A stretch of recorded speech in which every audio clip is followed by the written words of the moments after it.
expire. The question is that the motion be agreed to, and I give the call to the member for Macquarie. Thank you, Deputy Speaker. And I want to thank the member for Blair for bringing this motion.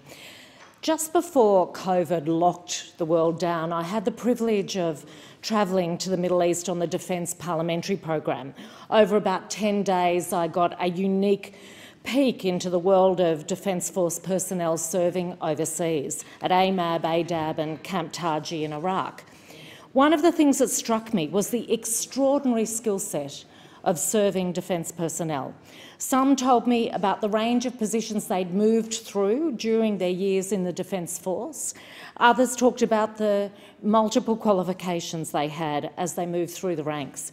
Above all, what was clear to me that this is a group of people who, to civilian employers, don't necessarily look good on paper, but who can bring a whole lot of hard-to-define skills on top of their formal qualifications. The ability to work as part of a team or be entirely self-sufficient. The ability to follow orders precisely or be able to think creatively to urgently problem solve. The ability to commit wholly to a role and be clear about the outcomes. All incredible skills. In other words, there is a good fit within a range of civilian workforces for people who've served in our defence forces, and the success stories abound. But we know there are challenges in transitioning to civilian life. I've explained to people of my time in the Middle East that it gave me an inkling of what that transition must be like for some people who've been in the Defence Force even for a short time.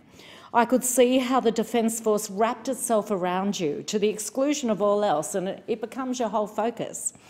And I could see that leaving it must be a wrench, even when it's your choice, and certainly an adjustment. We also know, thanks to this motion by my colleague, that many veterans struggle to find work when they transition, and that can lead to other really serious issues, like mental illness, homelessness, even suicide. As the motion states, we know veterans can experience stigma and discrimination in the job market.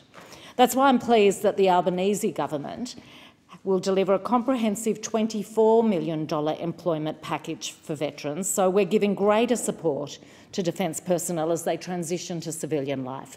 Part of this is about doing more to boost recognition of their skills and experience and provide support for further education and training for those wanting to move into the civilian workforce. It'll also involve initiatives to raise awareness of the benefits of employing veterans, helping businesses to train veterans and promoting veteran businesses. I also welcome the outcomes from the recent Jobs and Skills Summit for veterans. There's the one-off income credit so that veteran pensioners who want to work can earn additional $4,000 over this financial year without losing any of their pension. Veterans will also have improved access to jobs and training pathways under the Australian Public Service Digital Traineeship Program. The program is designed to build our national digital capability by increasing the pool of skilled digital professionals, especially in the public service, and it will help people establish a career in the APS. The employment opportunities for veterans will be flexible and available throughout the year in regional and metropolitan locations starting in December. These two are just two of the 36 urgent initiatives that came out of the Jobs and Skills Summit that we're immediately implementing, and I'm really pleased to see veterans will benefit from these. What I'm also looking forward to discussing with my local defence and veteran community is how employment fits within the Veterans and Families Hub that's coming to the electorate.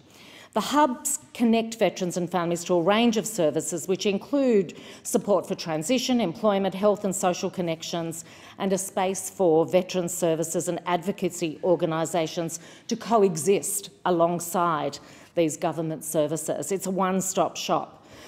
At this stage, no lead organisations have been determined for the new hub in the Hawkesbury area, and the Department of Veterans Affairs expects to work closely with key stakeholders from the communities around the new location.